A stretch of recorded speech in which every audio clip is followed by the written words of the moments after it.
China was just opening up its economy back in the late 1970s. That's when trade between the US and China really started to take off. But the real game changer came in 2001 when China joined the World Trade Organization. Suddenly the two countries couldn't get enough of each other's products. But here's the thing, the relationship has always been lopsided. The US keeps buying way more Chinese stuff than China buys from America. By 2017, Americans were importing $375.6 billion more from China than they were exporting. Why?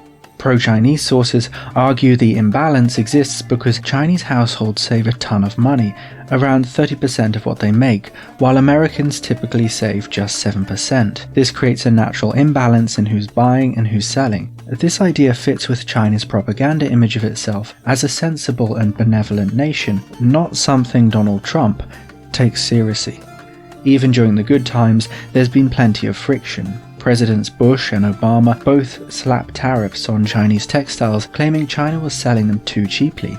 Obama also accused China of unfairly subsidizing their aluminium and steel industries. Because the state is more involved in industry, subsidies and aggressive trade practices are more easily disguised.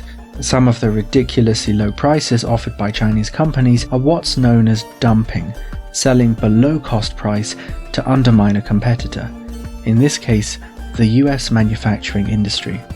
As China grew into the world's second largest economy, the US started getting nervous about Chinese ambitions. Projects like the Belt and Road Initiative, China's massive global infrastructure plan, and Made in China 2025, their strategy to dominate high-tech manufacturing, had American policymakers worried.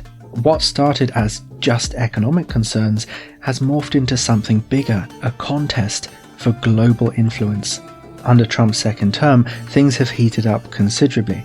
When he announced major new tariffs on April 2nd this year, Chinese exporters hit the panic button. They rushed to ship as much as possible before the tariffs kicked off, sending March exports soaring by more than 12%, way above the expected 4.6%. Because of this, the full effects of the Trump tariffs have yet to be felt.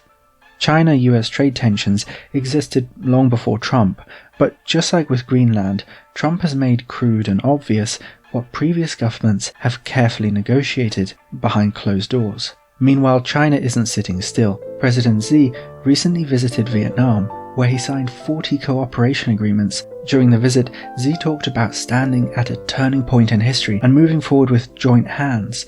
Pretty clear what's happening there. China's looking to strengthen regional ties as a buffer against US pressure. Vietnam was one of the economies hit worse by Trump's initial tariffs. Indonesia is feeling the heat too. They got hit with a massive 32% tariff rate. With their $17.9 billion trade surplus with the US, which grew 5% last year, they were bound to be in the crosshairs. Now their economic minister is heading to Washington for talks, though he's made it clear they'll only buy American goods according to Indonesia's needs.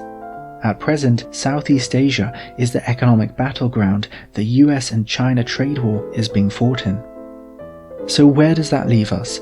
What we're seeing now is both countries adjusting to a new reality, where economic ties are viewed through a strategic lens.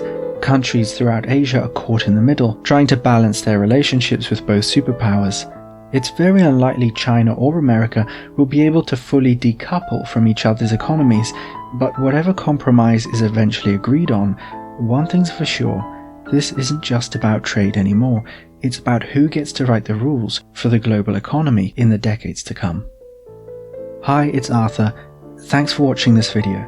If you enjoyed it, feel free to like and subscribe.